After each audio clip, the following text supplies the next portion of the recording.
Assalamualaikum warahmatullahi wabarakatuh. Ya teman-teman, saat ini kita sedang berada di Pedir Museum yang terletak di Menasah Blanglong, Kecamatan Bandar Baru, Kabupaten Pidijaya. Benar sekali. Tapi ini hanya rumahnya saja dari pencetus Pedir Museumnya. Iya benar. Dan seperti yang teman-teman lihat di belakang kita, ini semua merupakan koleksi yang ada di Museum Pedir ini. Ya. Dan ternyata masih banyak juga benda-benda peninggalan sejarah lainnya yang masih harus disortir terlebih dahulu dan juga dikaji sejarahnya untuk kemudian ditampilkan kepada khalayak umum. Nah, tapi bicara tentang khalayak umum, ada juga nih sebenarnya Pedir Museum yang sekarang sudah dibuka untuk umum, adanya di Kota Banda Aceh. Iya. Dan tentunya nanti kita akan pergi ke Kota Banda Aceh untuk mengunjungi langsung, melihat lebih dekat, dan pastinya bertemu langsung dengan pemiliknya. Nah, oleh karena itu tetap ikutin kita ya teman-teman. Yuk.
Saat ini kita sudah berada di Pedir Museum yang ada di Kota Banda Aceh. Betul sekali. Dan sekarang kita akan bicara dengan pendiri dari Pedir Museum. Iya benar sekali. Nah teman-teman, ini dia Mas Kur dan ini merupakan pendiri daripada Pedir Museum. Ya. Apa Mas Kur? Kabar baik. Tapi Mas Kur, kita ngomong-ngomong tentang asal mula yang istilahnya yang membuat Mas Kur merasa bahwa pertama kali ingin membuat Pedir Museum ini gimana sih ceritanya? Ya, itu kan berawalnya tahun 2014, tepatnya pada 6 Juni ya. 6 Juni. Jadi sekarang lebih kurang 7 tahun. Sudah 7 tahun. Ya, betul. Jadi hari ini mungkin kita sudah punya 5.800 koleksi dalam berbagai bentuk dan periode. Jadi misalnya yang Pedir Museum Banda Aceh di sini hanya 30% koleksi. Selebihnya itu yang di storage Pedir Museum yang di Lumputu Pidijaya. Ya, Waktu pendirian awal itu memang kita fokus untuk menyelamatkan naskah kuno. Jadi karena keprihatinan akibat banyaknya naskah-naskah Aceh di luar negeri, kita tertarik ataupun terpanggil untuk menjadi bagian dari masyarakat ataupun lembaga yang menyelamatkan naskah-naskah kuno ini. Dan koleksi pertama yang benda pertama yang Mas Kur koleksi sehingga kemudian mengawali daripada Museum Pedir ini apa? Ya, pada tanggal 6 Juni itu pertama kali kita membeli 3 naskah kuno. Satu dalam bahasa Aceh dan 2 dalam bahasa Melayu. Dan ketiga naskah kuno ini berasal dari akhir abad ke-19, jadi antara tahun 1800-an. Itu di seorang Aceh. Jadi berawal dari 3 naskah yang kita beli, kemudian karena saya tertarik dan mau terus mempelajari tentang manuskrip ini, ternyata banyak sekali naskah-naskah kuno Aceh di luar negeri, ya kan? Iya. Jadi kenapa bisa di luar negeri, sedangkan kita ini kan ini hasil kebudayaan orang Aceh. Iya betul. Dan perlu dilestarikan dan dijaga di Aceh.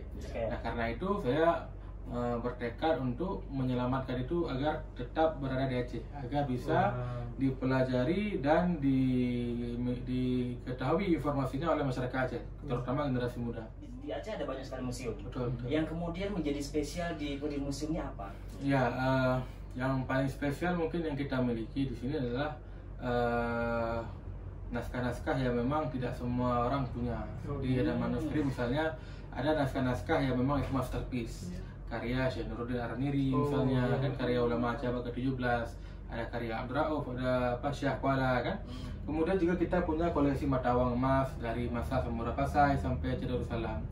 Dan semua koleksi yang ada di Pedir Museum ini open access bagi publik.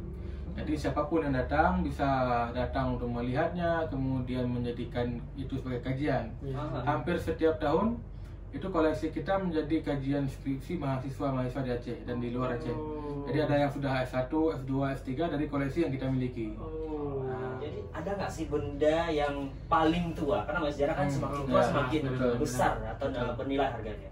Nah, koleksi yang paling tua misalnya yang berasal dari Aceh sendiri yang kita miliki itu adalah kawin Khalifah Al-Ma'mun dari zaman Abbasiyah, abad ke-3 Hijriah.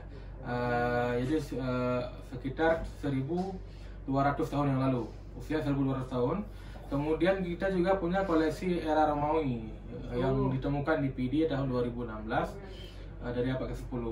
Kemudian kalau misalnya naskah kuno yang paling tua yang kita miliki itu tahun 1654 yang ditulis oleh Syekh Jamaluddin di Kemala di PD, disalin dari karya Syekh Zakaria Al-Ansari.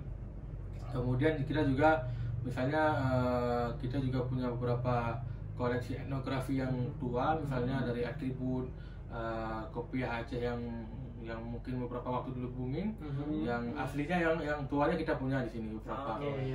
Kemudian kita juga punya koleksi persenjataan, ada koleksi masterpiece di sini itu senapan Aceh yang digunakan dalam perang Belanda. Kemudian juga ada beberapa koleksi pedang-pedang, keramik. Jadi hampir semua bagian dari kebudayaan, artefak sejarah Islam khususnya dan sejarah di Sumatera ini yang umumnya itu terancam karena kerusakan, karena diperjualbelikan keluar, itu kita coba selamatkan agar dapat dipelajari oleh generasi muda. Harapan Mas Pur nih sebagai pendiri daripada Pedir Museum ini sendiri ke depan, apa sih harapan Mas Pur? Kedepannya dengan kehadiran Pedir Museum ini bisa menjadi satu objek yang dapat mengembangkan ilmu pengetahuan untuk generasi muda dan masyarakat Aceh secara khusus dan masyarakat Indonesia secara umumnya. Kami bicara kan Mas Pur kan istilahnya pergi mencari barang-barang artefak atau berbagai cara lah. Kemudian jadi di museum ini ada nggak dalam sepanjang 5 atau 7 tahun ini kendala?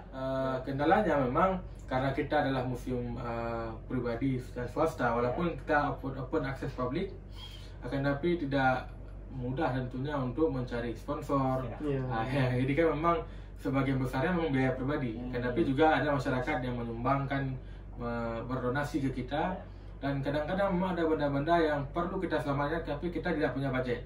Nah, biasanya kita memang ketika berada dalam situasi yang genting seperti itu, kita akan melakukan open donasi melalui via WA ataupun via Facebook. Misalnya ada satu benda, kita akan mencari bantuan secara media sosial lah untuk mencari dana agar koleksi itu bisa diselamatkan, atau kita memang mengalihkan ke museum-museum lain yang bisa menyelamatkan itu, karena kan ada museum-museum pemerintah mungkin yang punya biaya, mereka bisa beli biar bisa menyelamatkan. Sebagai anak muda nih, ada nggak sih pesan untuk anak muda di luar sana lainnya yang mungkin seperti Mas Pur atau juga yang mungkin tidak sampai terjun seperti Mas Pur untuk juga ikut andil, peduli dan menghargai namanya sejarah?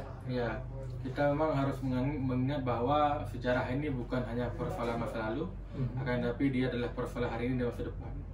Jadi warisan kebudayaan, artefak dan bukti-bukti peninggalan sejarah ini adalah sumber yang perlu dipelajari dan dikaji sebagai pelajaran untuk kita hari ini bisa meniti kehidupan hari ini dan masa depan kita.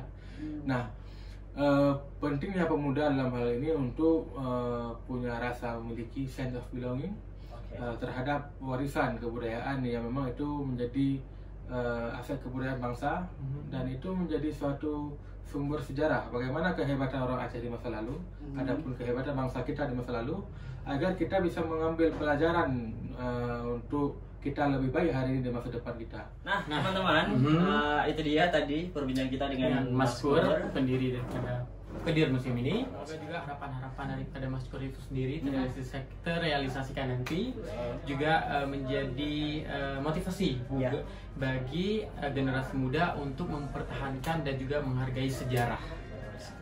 Akhirnya saya Taufik, saya Nanda, pamit. Assalamualaikum warahmatullahi wabarakatuh.